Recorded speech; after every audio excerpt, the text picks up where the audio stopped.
გამარჯობა, თქვენ უყურებთ გადაცემა სცენას, მე მისი ავტორი ინგა ხალვაში ვარ. დღეს ჩვენ სტუმრად ვიმყოფებით საზოგადოებრივი მაუწყებლის საქართველოს რადიოში. ჩვენი საუბრის თემა დღეს იქნება საინტერესო და ნაკლებად ცნობილი ფაქტები კლასიკური მუსიკის სფეროდან. ამაზე სასაუბროდ ჩვენ მოვიწვიეთ, უпростоრად ჩვენ ვართ სტუმრად არაჩვეულებრივ წამყვანებთან, ლიკა ხორბალაძესთან და გიორგი ხუციშვილთან, რომლებსაც თქვენ კარგად იცნობთ, არიან წამყვანები ძალიან საინტერესო გადაცემისა კლასიკა ყველასათვის.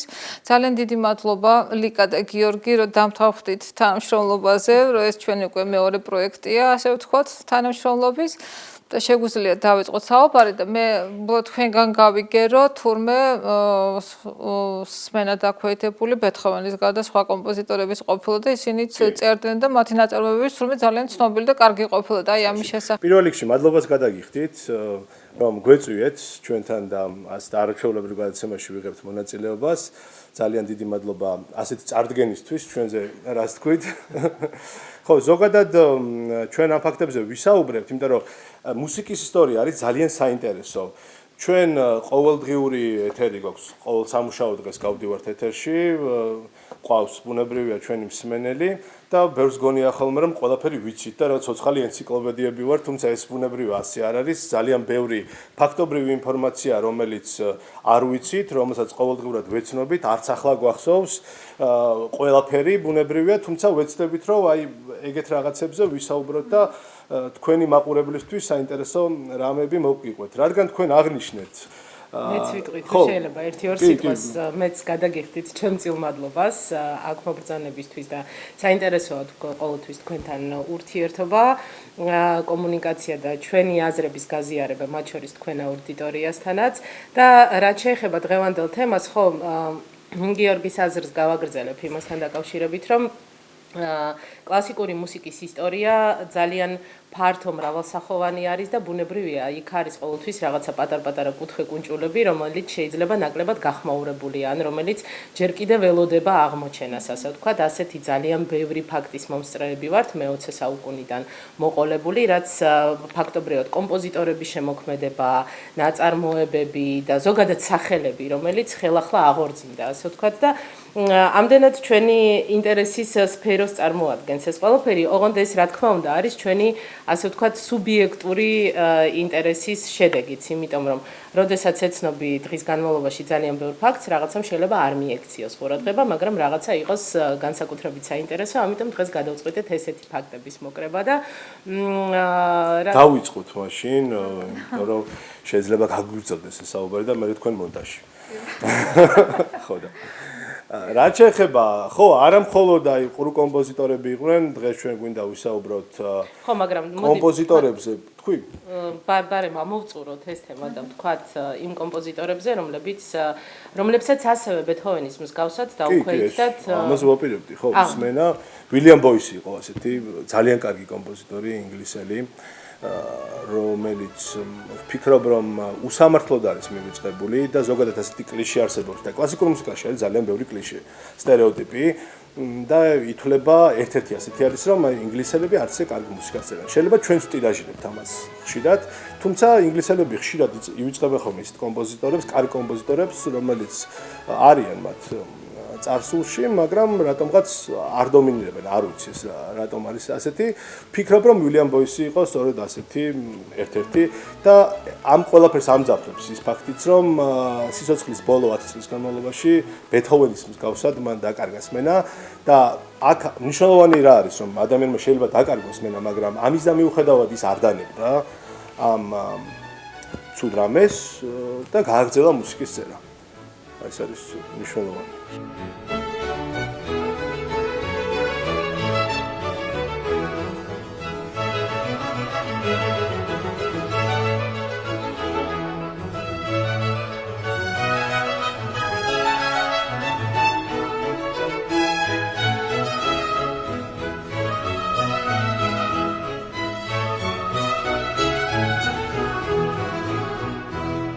ხშირად სრულდება ეს ნაწარმოებები? არა, სამწუხაროდ. აი, მაგიტომ ვამბობ, რომ არის შედარებით მიუწყებული კომპოზიტორი. თუმცა თავის დროზე უშეთხობ ეთერში.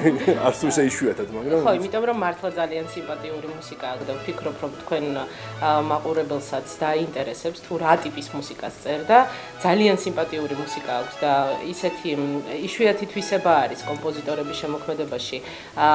ის უბრალოდ გამორჩეული თვისება არის, არა იშვიათი, არამედ გამორჩეული, როდესაც ერთი მოსმენით შეიძლება მელოდია აგეკვიატოს. აი, ბოისის სიმფონია ნომერი 1, რომელიც თუ გვექნება საშუალება, რომ რამდენიმე წუთით შევთავაზოთ მსმენელებს, სწორედ ასეთი არის. მისი საწყისი მოტივები იმდენად დასამახსოვრებელი არის, რომ ჩვენ პირადად აგვეკვიატება ხოლმე და თუ გავუშვით ეთერში, მერე მთელი დღის განმავლობაში ვღიღინებ.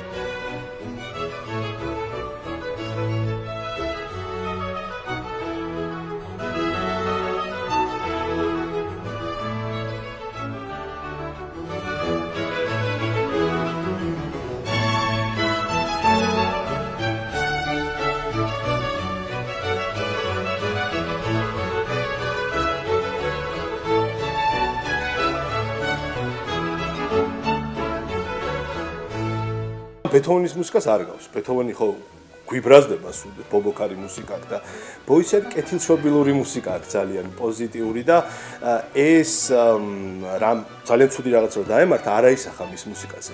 რომელი საუკუნის კომპოზიტორია? ეს არის მე-18 საუკუნის კომპოზიტორი, სხვათა შორის უნდა ვთქვათ, რომ ის იცნობდა თავის თანამედროვეებს და საკმაოდ აქტიური კავშირები ჰქონდა მას და ასევე რაც მთავარი არის, ინგლისში არსებობდა ესეთი თანამდებობა სამეფო მუსიკის ოსტატი და ეს თანამდებობა იყო ძალიან საპატიო. ანუ პირი, კომპოზიტორი, რომელიც გახდებოდა ამ თანამდებობის მფლობელი, ის იყო პასუხისმგებელი სამეფო მუსიკის შექმნაზე. ანუ ის მთლიანად აფორმებდა სამეფო ცხოვრებას, ასე ვთქვათ, მუსიკალური შემოქმედებით. და უილიამ ბოისს ეკავა ეს თანამდებობა, რაც მიუთითებს იმაზე, რომ ის საკმაოდ წარმატებული კომპოზიტორი იყო თავის დროზე, თუმცა დღესდღეობით არის ფაქტობრივად მივიწყებული, მაგრამ იმედი ვიქონიოთ მე პირადად ძალიან მინდა და გულშემატკივრობ, რომ მისი მუსიკა სულ უფრო ხშირად შესრულებადი იყოს.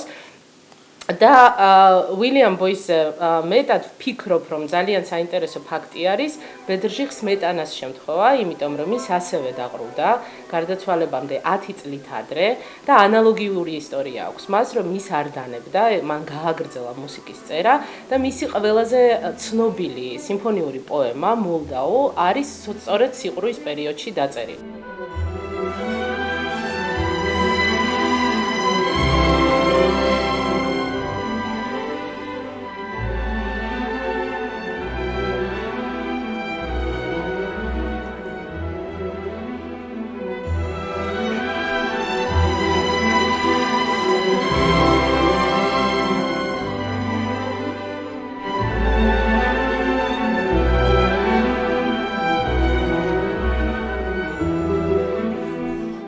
ანუ მას ჰქონდა ინფექციური დაავადება და მისი სიყრუე ძალიან სწრაფად პროგრესირებდა. ის აღწერს, რომ თავდაპირველად მას ჰქონდა ძალიან ესეთი წვილი ესმოდა, შემდეგ ერთ ყურში დაკარგა სმენა და შემდეგ მეორე ყურშიც. ანუ ფაქტობრივად 1 წლის განმავლობაში ის აბსოლუტურად დაყრუდა, მაგრამ მიუხედავად ამისა, აი ეს ნაწარმოები, რომელიც ასევე არის საკმაოდ ცნობილი, ძალიან პოპულარული და ხშირად სრულდება, არასდროს არ არის ასოცირებული ხოლმე იმასთან, რომ კომპოზიტორმა ეს თხზულება დაწერა სიყრუეში. ხო, ამაზე არ აპელირებენ.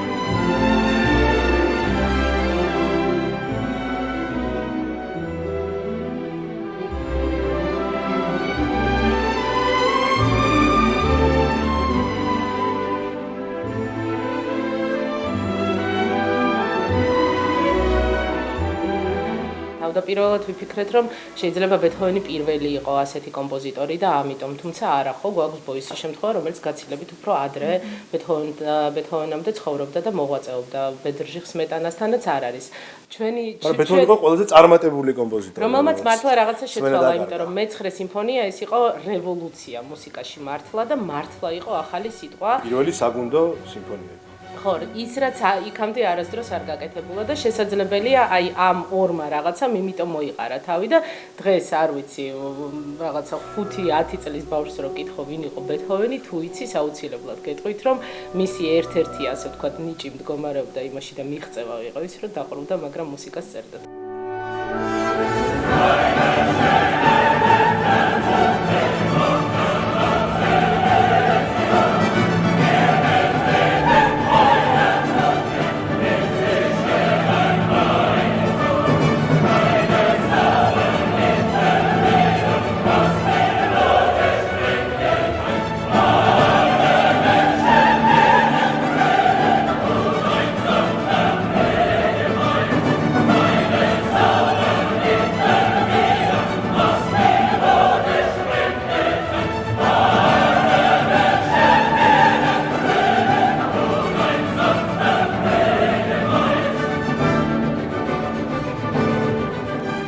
კლასიკურ მუსიკაზე ზოგადად როგორ სტერეოტიპია, რომ თეთრკანიანი ადამიანები არიან უფრო კლასიკურ მუსიკაში, აფროამერიკელები არიან ჯაზში, ხო, ასეთი სტერეოტიპი ხო არსებობს, მათი მუსიკა არის, თუმცა კლასიკურ მუსიკაში იყვნენ კომპოზიტორები, რომლებიც იყვნენ წარმოშობით აფრიკიდან და წერდნენ ძალიან წარმატებულად მუსიკას, ძალიან კარგი კომპოზიტორები იყვნენ. კლასიკური, ჩვეულებრივ მოცარტის თანამედროვე იყო ერთ-ერთი შევალი, ჟორჟ ბულონი, ასეთი კომპოზიტორი იყო საფრანგეთში. მოღვაწეობდა და სხვა შორის მას უწოდებდნენ შავ მოცარტს. შეიძლება დღეს ცოტა არაპოლიტკორექტულად ჟღერდეს, ხო, ასეთი ზედმეტსახელი, ну, მაშინ მოგეხსენებათ შავკანიან ადამიანებს არ ქონდათ ესეთი უფლებები, მაგრამ მან მაინც მოახერხა, რომ ასულიყო ამ იერარქიულ საფეხურზე, შემდგარი იყო როგორც კარგი კომპოზიტორი, სხვა შორის იყო ასევე სამხედრო პირი, ძალიან წარმატებული შემდგარი ადამიანი. ბოლო პერიოდში მასე ფილმიც გადაიღეს, მხატვრული ფილმი, მაგრამ იქ ცოტა სუბიექტურად არის გამოყვანილი, თითქოს ისეა, რომ აი მოცარტსაც კი ჯობდა საკუთარი ნიჭით, მე არ ვეთანხმები მაგას, მაგრამ ხო, მაგრამ ის აზრი, რომ კარგი კომპოზიტორი იყო, ნამდვილად ხო, მასაც ძალიან სიმპათიური მუსიკა აქვს, მეც არ გავიზიარებდი იმას, რომ რა თქმა უნდა მოცარტი და ბახისნაირი კომპოზიტორები აბსოლუტურად სხვა სიბრტყეზე არიან და შედარება და დადარება მათი ნიჭის სხვა კომპოზიტორებთან, რა ვიცი, არ მგონია, რომ მაინც და მაინც რელევანტური იყოს, თუმცა ძალიან ბევრი მიიჩნევს, სწორედ იმიტომ იყო შავ მოცარტად წოდებული, რომ მისი მუსიკის წერის სტილი ძალიან გავდა მოცარტის მუსიკას, სხვა შემთხვევაში მას ეს ზედმეტსახელი არ ექნებოდა და რამდენიმე საინტერესო ნაწარმოები მართლაც აქვს დაწერილი, განსაკუთრებით მისი სავიოლინო კონცერტი არის აი პირდაპირ მოცარტის კონცერტის დასაწყისი გეგონება.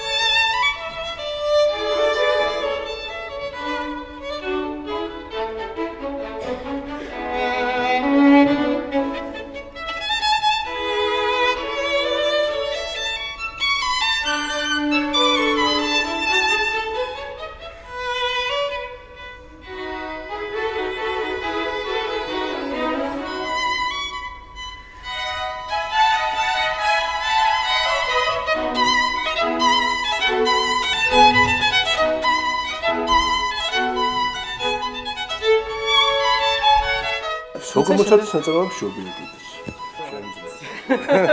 როგორ არის ჯობია? ძალიან კარგი თემა აქ, აი მინდა გითხრათ, ხო. კიდე სხვებიც იყვნენ, ეხლა ვახსენე რომ ფაქტობრივი ინფორმაცია ჩვენ ყველაფერი შეიძლება არ გვახსოვდეს, მაგრამ ერთს გავიხსენებ ჩარლზ სანჩო, გვარი მახსოვს, იმიტომ რომ ცოტა სევდიანი ისტორიაა, როგორ უწოდეს ეს გვარი. არა ერგო ეს გვარი, არამედ უწოდეს. ეს იყო აფრიკიდან წარმოშობით დაიბადა ატლანტის ოკეანეში გემზე, რომელზეც იმყოფებოდნენ მონები, მერე ბრიტანელებმა გაყიდეს ესპანეთის ერთ-ერთ კოლონიაში, მერე გააშვილეს ისევ ინგლისში და იქ უწოდეს ეს გვარი სანჩო, იმიტომ რომ დონ კიხოტის სანჩოს გავდა ფიზიკურად. შეიძლება დღეს გაგვეღიმოს ამ ისტორიაზე, მაგრამ ამ ადამიანმა იმდენი მოახერხა, რომ გახდა ბიზნესმენი, ჰქონდა საკუთარი მაღაზია, 18 წლის ასაკში ისწავლა წერა-კითხვა და ამის შემდეგ გახდა მწერალი, კომპოზიტორი და 60-ზე მეტი კომპოზიცია აქვს შექმნილი. ეს რომელი საუკუნეა? ესეც მე-18 საუკუნე.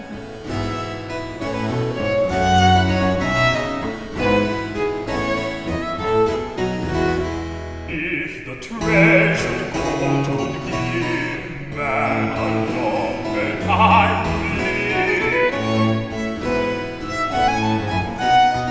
I'd employ my utmost care, still to keep and still to spare. და სხვა შორის ის არის ერთ-ერთი არა, მე მგონი არის მეორე ფერადკანიანი ადამიანი, რომელსაც მისცეს არჩევნებში მონაწილეობის მიღება და შესაძლებელია მისთვის ყველაზე დიდი მიღწევა, ასე ვთქვათ, ცხოვრებისეული სწორედ ეს ყოფილიყო, იმიტომ რომ მისი უფლებები ასე საჯაროდ იყო აღიარებული.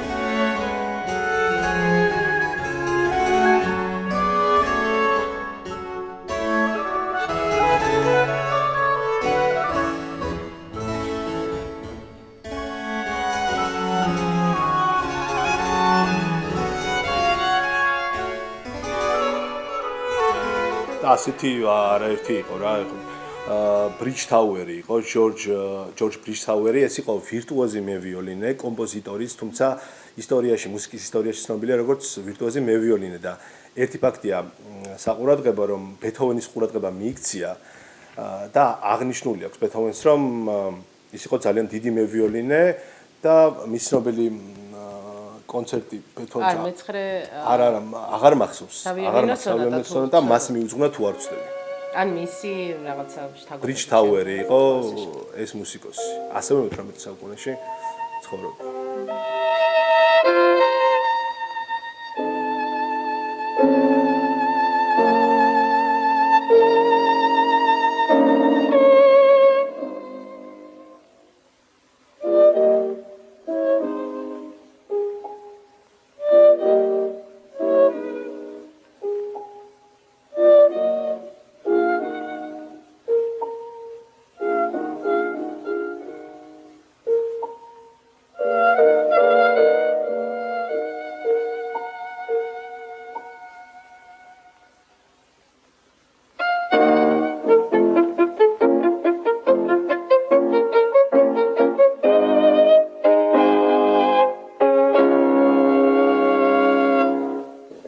სხვათა შორის ძალიან საინტერესოა ჩვენ ზედმეტსახელი ვახსენეთ ჟოზეფ ბოლონის შავი მოცარტი არსებობდა მუსიკის ისტორიაში არის არაერთი კომპოზიტორი რომელიც სხვადასხვა ეროვნების მოცარტად არის წოდებული ასეთი იყო ვინმე მარტინ კრაუსი რომელსაც ეძახდნენ შვედ მოცარტს ინგლისელი მოცარტიც იყო ლინლი ხო იყო ასევე ხუან ქრიზოსტომო არიაგა რომელსაც ეძახდნენ ესპანელ მოცარტს ძირითადად ეს ზედმეტსახელები შეირქმეოდა ხოლმე იმის გამო, მოცარტის ნიჭიერების გამო, ან დაბადების, ან ცხოვრების ხანგრძლივობის გამო, იმიტომ რომ ის კომპოზიტორები, რომლებიც ჩვენ დავასახელეთ, შვედი მოცარტი, ცხოვრობდა ზუსტად იმავე პერიოდში, რა პერიოდშიც ცხოვრობდა მოცარტი, 56-ში დაიბადა. ერთი წერია ჯობა. ვარცდები 92-ში გარდაიცვალა, ხო, 91-ში გარდაიცვალა ვოლფგანგ ამადეუს მოცარტი.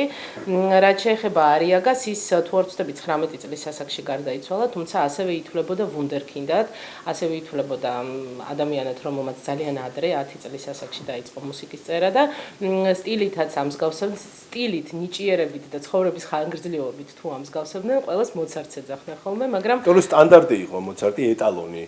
წარმატებულობის, მოცარტების ოჯახი იმ დროინდელ ევროპაში მოგზაურობდა კონტინენტზე და მის სახელი ყველგან იყო ცნობილი და როგორც ფოლკლორში არის ხო პელე, რაღაც კარგად გააკეთებ, პელეს ეძახიან ხოლმე, ხო? ეგრე იყო მოცარტი და განსაკუთრებით მუსიკაში თუ ვინმე იმ სიმაღლეს მიაღწევდა, იყო რაღაცა კონკრეტული ქვეყნის თუ რეგიონის მოცარტი.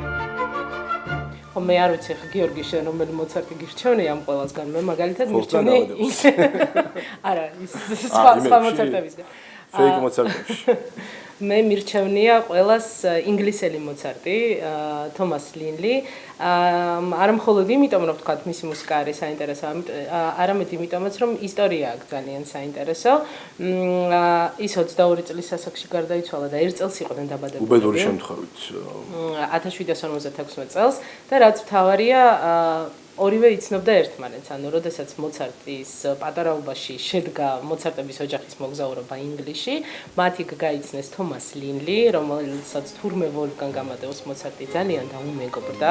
ისინი ბევრს მუსიცირებდნენ ერთად, მოკლედ ძალიან დიდი მეგობრები გახდნენ და ძალიან განიცდიდნენ თურმე განშორებას, იმიტომ რომ მოგეხსენებათ რაღაცა გარკვეული ძალიან მცირე დროით იყვნენ ისინი ჩასულები ინგლისში და როდესაც გარდაიცვალა თომას ლინლი, მოცარტისთვის ეს იყო ძალიან დიდი ტრაგედია, იმიტომ რომ ის მისდიროდა თავის ინგლისში იყო ძალიან დიდი ტრაგედია.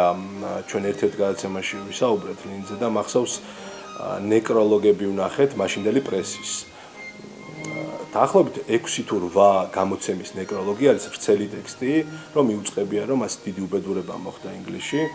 ეს არის მე-18 საუკუნე წარმოიდგინეთ და ძალიან გახმაურებული ისეთი უბედური შემთხვევა იყო. რისი დაიღუპა? იახტებით მოხდა შეჯახება წყალში. ავარია. უბედური შემთხვევა. ხო, ცოტა უცნაურია რომ წარმოსადგენთ, ხო, მაშინთან არ იყოს მოტორიანი ძრავები, იალქნებით იყო თუ ხელი, არ ვიცი როგორ მოხდა ტექნიკურად, მაგრამ ეგეთი უბედური შემთხვევა მოხდა და დაიხჩო იქ წყალში.